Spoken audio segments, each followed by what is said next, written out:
feel-good breakfast show.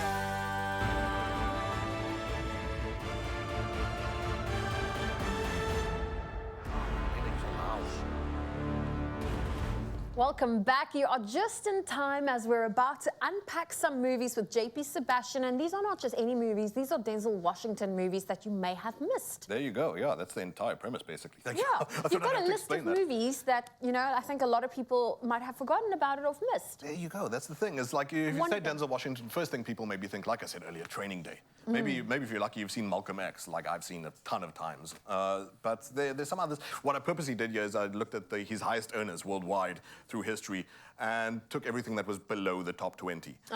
So these will still be very well known to a lot of you, but these are just some of my personal favorites, just to show the man's dynamism, his versatility, in the same way we did for Liam Neeson last week, that he's not just one type of character. We knew that already, but this is just a friendly reminder. Okay. So let's unpack the first one, Cry Freedom, that was released in 1987. Yeah, which for obvious reasons had to all be filmed in Zimbabwe instead of in apartheid South Africa, because it was about, and people might not know this, we know, you know, whether Idris played Mandela at one point, Morgan Freeman as well, Danny Glover, but Denzel Washington played Steve Biko. I don't know if you know, anyone sort of remembers this, and he does it really, really well. Biko's an interesting, obviously, towering intellectual that he was, just a sickeningly intelligent man who a lot of people, maybe if they're watching political movies, they want to see fire and brimstone, you know, the charging speech and all that. But Biko was a soft-spoken, cards against his chest type of guy, and Denzel Washington delivers that pitch perfectly. Kevin Kline was the newspaper editor Donald Woods, who in real life made good friends with Steve Biko. And what I was really appreciative about this movie is that even for 1987, you think a lot of these movies, and a lot of these apartheid movies were, unfortunately, even if it is progressive, through the lens of a white viewer. It had to be, you know, the white person's the main person, and then on the side is we see the story of apartheid. And it's great that those stories came out, but we have to center blackness. And Biko was fervently against white liberalism as this watered-down answer to apartheid. And so the movie really doesn't just treat him like a talisman of, oh, how he's going to bring Donald Woods' mind to enlightenment, but also focuses a lot on the story of black consciousness. Very important movie, worth watching. Obviously, very important story. You got to know Steve Biko. But yeah, do yourself a favor and see Denzel Washington play one of our greatest minds. Cry Freedom. Let's move over to Mo Better Blues, that was released in 1990. Yeah, and I just mentioned Malcolm X. You did. Directed by Spike Lee. And so this was also directed by Spike Lee. They've got a great lineage together, and we'll get into a bit more later. Mo Better Blues is... And again, like I said, you know, people want to see maybe whether they see a political movie and they want to hear speeches and large, grandiose things. And with, say, jazz artists and musical geniuses, you want to hear oh, how they were tortured, how they got into drugs. And yes, this movie has that, but it was so sort of humanizing in that it is also comical. It's hilarious at times. And the chemistry between Denzel Washington and Wesley Snipes is unsurpassed. Another name that we overlook, Wesley Snipes is not just Blade, people. He's such a diverse actor. And here, they serve shade to each other constantly. And at the same time, there are the more serious stories about drug use. Unfortunate decisions that would lead to family falling apart, friendship and loyalty, cause and effect, all these other themes. And I'm just stealing from Wikipedia, but I have seen this, I promise. But Spike Lee and Denzel Washington do a great year, not to just do that cliche sort of, oh, torture genius, ooh-woo, which is great in some places, Amadeus or whatever else.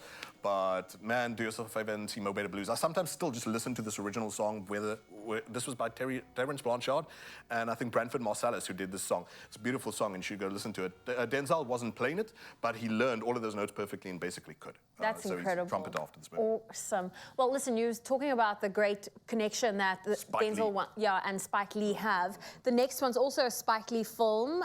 This one is He Got Game, That's 1998. Right. And again, some of you have seen these movies. Hey, there's JP's hair, the reason for this morning, actually. Yes. So that's the inspo. Really, it was, I think, like subconsciously. He Got Game stars real-life Ray Allen, who was an NBA star, I think, at one point. I don't follow basketball as closely as I should. But Spike Lee and him were just amazing together, and he's... now, Denzel, obviously, we like to see him as a hero, as a shining golden man or whatever, but here he plays a scoundrel who's a victim, I suppose, of his own circumstance. And that's nice to see sometimes. It's like when you see, say, Tom Cruise doing Edge of Tomorrow, and he's a scoundrel who has to find redemption and salvation and whatever. So He Got Game is really like quite a beautiful story about this difficult position that this father's in because he's in prison. And he's told by the state governor, get your son, who's like a rising star, to come play in our state, for our state basketball team, and you will actually get time off prison, which is really perverse. Not a true story necessarily, but these things do happen. Yeah.